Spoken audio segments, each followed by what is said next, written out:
Really got it rolling today. What was the key to just the way you guys just able to move the ball as well as you did? Excuse me, sorry. I think the biggest thing is making sure we're getting in a rhythm.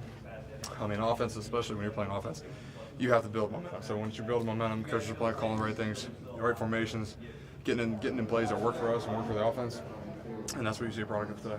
Billy, you're an old man on this team, but seeing the younger guys, the guys that are playing receiver, that really this is their first shot, watching their confidence grow. I mean, it looks like it to us that we're watching these guys develop before our eyes. Is that what you're seeing too? Absolutely, I think it's huge. I think guys like because you said receivers like C.J. Saunders yourself, Ben Victor's, Ben Victor's now what got 2 touchdowns, 3 touchdowns, whatever it is.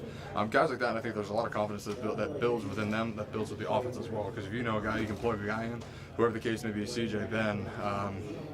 Some of the other guys who are in rotation. So I think that builds a lot of confidence, and a lot of confidence in the coaches as well to be able to put those guys in the game and be able to produce with those guys. And then seeing a guy. You guys a lot of crap, I think, the last few weeks, or a month ago, about whether this offense was up to the caliber of a national title contender. When you line up against teams like Rutgers and Maryland, and I don't mean any disrespect, but do you know immediately that you're just going to roll over them like that the entire game? You know what I mean? Yeah, I understand. No, I think because again, Maryland was a tremendously improved defense from what they were last year. So you got to make sure you give credit to where credit is due. Those guys fought hard. I mean, no matter what the score was, we came out at 41-7 at halftime, whatever the case is, and those guys are still coming at you, blitzing full speed. So there's a lot of credit to those guys. It comes back on us to make sure that again we're developing throughout the week, having good practices on Tuesdays and Wednesdays that are creating good habits, and that's what you guys are seeing the benefits of on Saturday.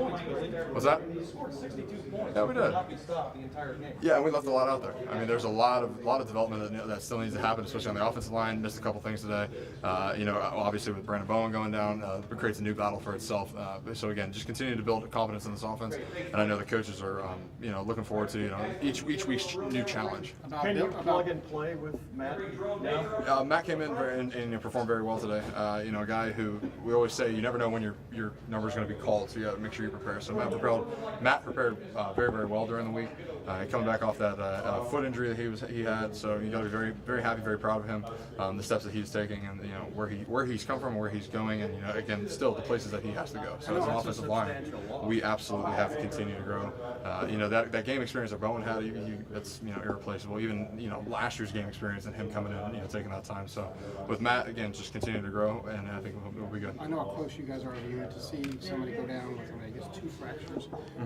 How hard is that to watch? I mean, it's very difficult. I mean, that's our brother, and as an offense, that's our brother as well. So I mean, you're losing one of the key cogs of the offensive line with Bowen going down.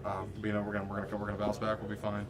Going to put the work in. This upcoming week, and looking forward to a trip to Nebraska. Marcus mentioned that you guys have simplified things on offense, terminology, and even some of the playbook. Could you kind of elaborate on that? What have you done to make things simpler? I think one day, to Marcus's point, the less you think, the faster you play. And obviously, we're doing a lot of tempo stuff right now. Continue to push the ball, continue to put the defenses in tough positions. So to Marcus's point, simplifying things, it's a one-way read for maybe Marcus has got to block that guy. If he does this, and he goes to this guy. So just simple one reads instead of multiple things that you have to think of. And Billy, you called it a battle maybe moving forward next week at right guard. Do you think that it's not just Matt, or I just want to clarify your thoughts there? Yeah, I think the word battle itself. I might not be appropriate. Again, that's not my decision to make. Whoever they put in there, I'm going to have 100% confidence in the coaches and make sure that guy is up to par, whoever that choice might be. If it's Matt Burrell, whoever the case may be, if they open it up, whoever it might be. I know you're always